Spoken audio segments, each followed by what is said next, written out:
안녕하세요, 약초꾼입니다. 자, 지금이 새벽 5시 한 20분쯤 되는데요. 약초꾼이 산 기슭으로 좀 나와봤습니다. 바로 이 나무를 찾으러 왔어요.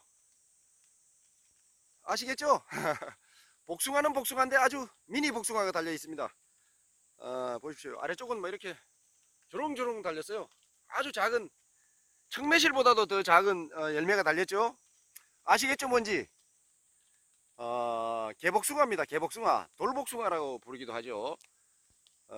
오늘은 이 개복숭아에 대해서 이야기를 나눠보려고 이렇게 아침 일찍 찾아왔는데요. 이슬이 마치 비처럼 두둑두둑 떨어지는 상황입니다.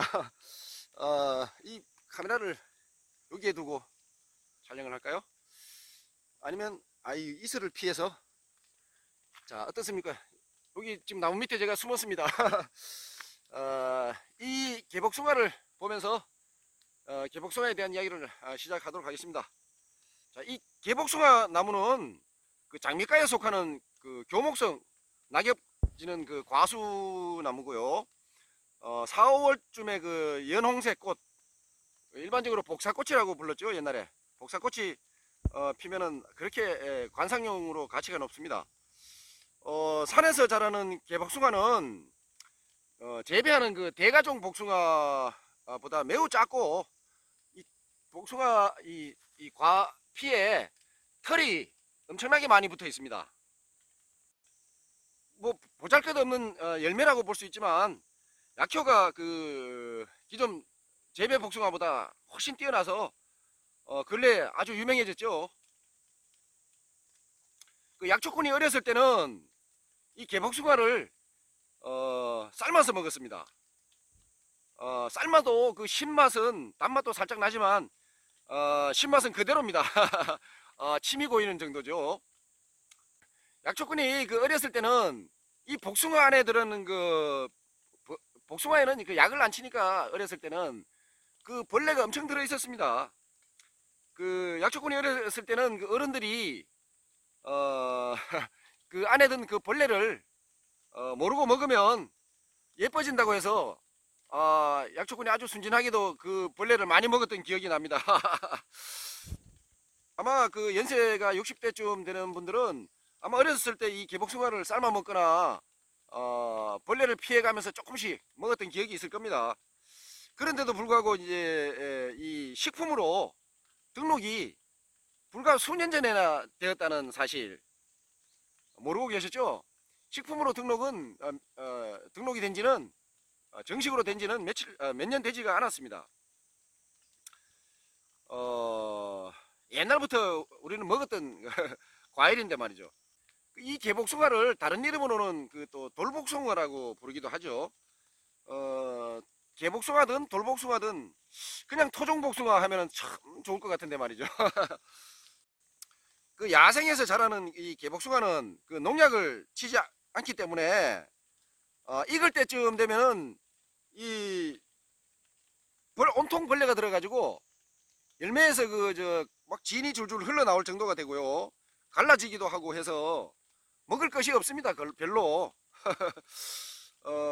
그래서 십수년 전부터 그 효소 열풍이 불었죠. 효소 열풍. 매실 효소를 기초로 해서, 매실 효소가 웬만한 집에는 거의 다 구비할 정도가 되었으니까요. 눈길이 이제 개복숭아까지 오게 된 겁니다. 개복숭아를 미숫가루를 따가지고 청매실처럼 효소를 담을 수가 있으니까 여기까지 이제 눈길이 돌아오게 되는데요. 물론 약성이 워낙에 좋기 때문에 그렇기도 합니다. 그래서 그 옛날처럼 삶아 먹는 방법 외에 이 씨앗이 여물기 전에 미숫가루를 채취해 가지고 그 황설탕하고 1대1로 재워서 버무려 가지고 한 3개월 1차 숙성을 거친 다음에 걸러내고 다시 2차 숙성을 한 6개월 이상 해가지고 하면은 그 효소가 완성이 되죠. 그 매실 효소와 같은 방식으로 그 제조를 하고요. 이 음식을 만들 때 또는 차로 물에 희석해서 먹기도 합니다.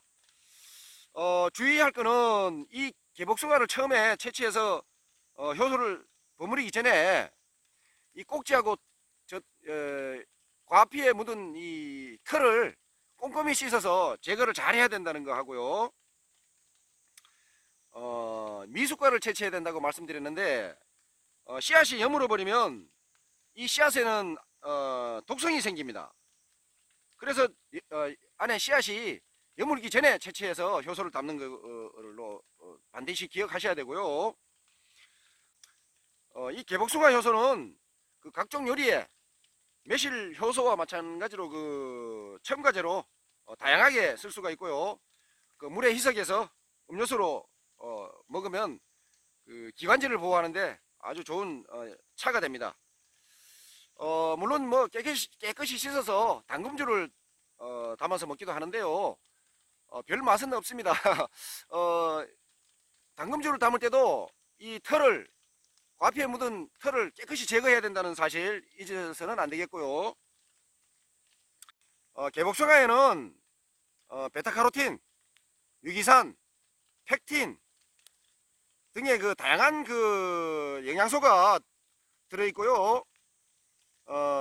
비타민 A, 비타민 B1, B2, B6, 비타민 C, 비타민 B17, 비타민 E, 아연, 엽산,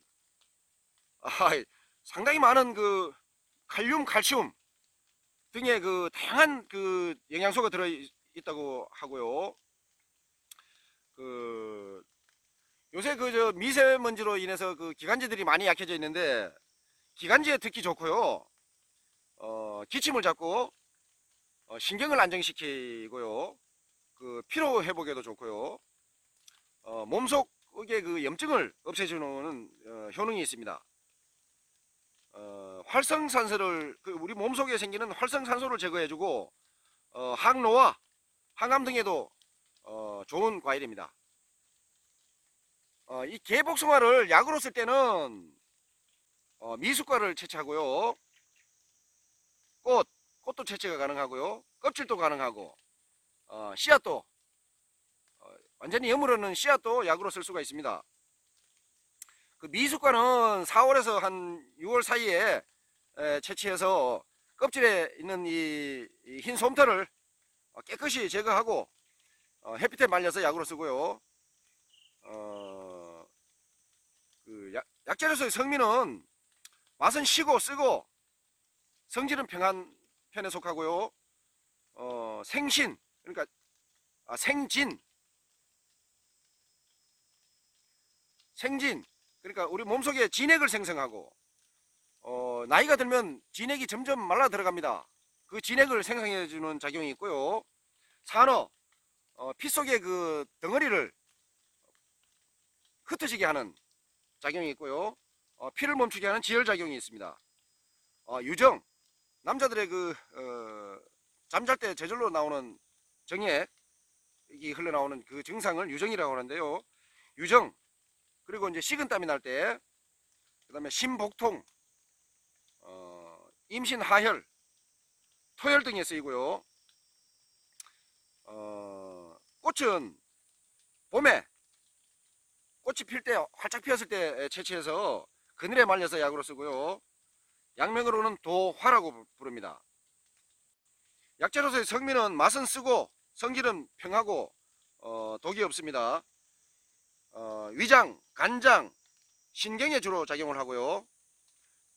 설사를 하게 하는, 약하지만 설사를 하게 하는 작용이 있고요. 소변을 잘 나오게 하고 혈이 잘 돌게, 혈액순환이 잘 되게 하고요. 몸속에 뭉친 것, 그러니까 담을 사귀는 작용이 있습니다. 3 내지 6g을 물로 달여 마시거나 가루 내어 가지고 먹고요. 주의사항으로는 임신한 여성은 먹지 않는 게 좋습니다. 미숫가에 대해서 알아보고 꽃에 대해서 알아봤는데요.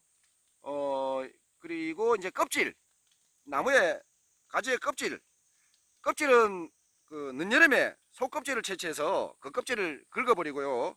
속껍질을 채취해 가지고 햇빛에 말려서 약으로 씁니다. 약명으로는 도피라고 합니다. 약재로서의 성미는 맛은 쓰고 성질은 평하고 독이 없습니다. 그 폐열로 인해서 이게 숨이 차고 가슴이 답답할 때에도 쓰이고요. 부종, 복통, 연주창이라는 것은 목 주변에 이렇게 목 부위에 멍울이 생겨가지고 골마 터지는 그 부스럼의 한 종류인데요. 이게 막 연속적으로 일어나는 것을 연주창이라고 합니다. 연주창에도 쓰이는 약재라고 보시면 됩니다. 껍질은 10 내지 15g을 물로 달여 마시거나 가루 내어 가지고 그 기초제 개어서 바르거나 진하게 달인 물로 세척하기도 합니다. 장가지를 대용해도 된다는 사실을 말씀드리고요. 그리고 또 완전히 그 열매가 익었을 때에는 과피를 벗겨버리고 씨앗만 채취를 하는데요. 다염은 씨앗을 그 껍질을 깨고 속 씨를 모아가지고 그 햇빛에 말려서 약재로 사용을 합니다. 약명으로는 도인이라고 그러고요. 맛은 쓰고 달고 성질은 평한데 독성이 있습니다. 씨앗에는 독성이 있다는 사실을 잊어서는 안됩니다. 약명으로 도인이라고 부르는 이 완전히 익은 개복숭아의 씨앗에는 독성이 있습니다. 주의해서 써야 되는 약재고요. 활혈, 그러니까 혈액순환을 잘 시키는 작용이 있고, 산어, 피 속의 그 어혈을 제거하는 작용이 있고요. 설사를 하게 하는 지사작용이 있습니다. 그래서 이제 혈액순환이나 고지혈증, 무월경, 산후복통, 변비 등에 주로 쓸 수가 있고요. 6 내지 12g을 물로 달여 마시거나 분말 또는 환을 지어서 먹습니다. 이 씨앗은 물론 용량을 반드시 엄수해야 되는 주의사항이 있기도 하고요. 임신 중인 여성은 절대로 먹어서는 안 되겠습니다. 그 동의보감에 따르면 복숭아를 자주 먹으면 피부에 윤기가 흐르고 안색이 좋아져서 이제 미인이 된다고 기록되어 있습니다. 약초꾼이 어렸을 때 그 벌레 많이 먹은 거하고 약간 약초꾼이 미인은 아닙니다만 자, 민간요법 몇 가지를 소개하려고 하는데요.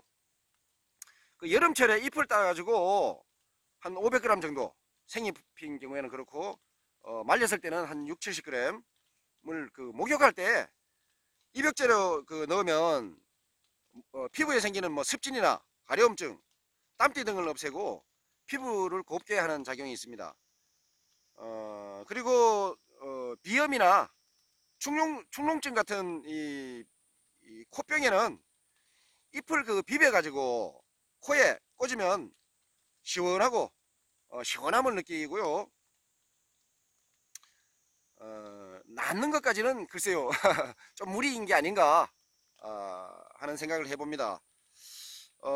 개복숭아 씨앗에는 아까 말씀드렸듯이 독성이 있다고 말씀드렸는데 살구씨나 은행, 비파잎, 뭐 개가종인 그 이 복숭아 씨에도 마찬가지고요. 그 다음에 이스라지 종자 등에도 이 들어있는 아미그다린이라는 그 독성, 중독성의 독성이 들어 있습니다. 작게 쓰면 약이고 과하면 독이 되는 성분이라고 생각하시면 되고요. 이 씨앗을 과량 복용하면 엄밀히 얘기하면 씨앗을 과량 복용하면이 아니라 아미그다린을 과량 섭취했을 경우에 어떤 부작용이 있냐면 호흡곤란, 경련, 혼수상태, 심박동이 빨라지고 약해지기도 하고요. 사지가 그 차가워지는 아주 그 심각한 상황이, 그러한 부작용이 발생할 수 있다는 점 반드시 유의해야 됩니다. 매실 열매도 마찬가지입니다. 다 익은 매실을 효소를 막 3개월씩 담아서 숙성하고 하는 것을 TV를 통해서 수도 없이 보는데요. 주의해야 되는 부분이라는 사실, 독성이 있습니다. 미량을 사용할 때는 약이지만 항상 주의해야 합니다. 그 옛날에는 이 중독되었을 때 그 살구나무 껍질이나 뿌리를 다림할 수 있는 방법으로 해독을 했는데요. 요즘은 빨리 병원으로 달려가시는 게 정답이죠. 자, 그 봄에는 그 눈을 즐겁게 해주는 꽃이 피고 복사꽃이 피고, 여름에는 굶주린 배를 채워주던 과실이고, 이 약재로는 하나도 버릴 것이 없는 온 몸을 다 내어주는 그 우리나라 토종복숭아인 개복숭아, 또 일명 돌복숭아에 대해서 이야기를 나눠봤습니다. 앞으로도 그 더 알찬 정보 기대해 주시고요. 구독과 좋아요로 그 마음을 표현해 주시면 좋겠습니다. 시간 나실 때 광고도 좀 봐주시고요. 약초꾼이었습니다. 감사합니다.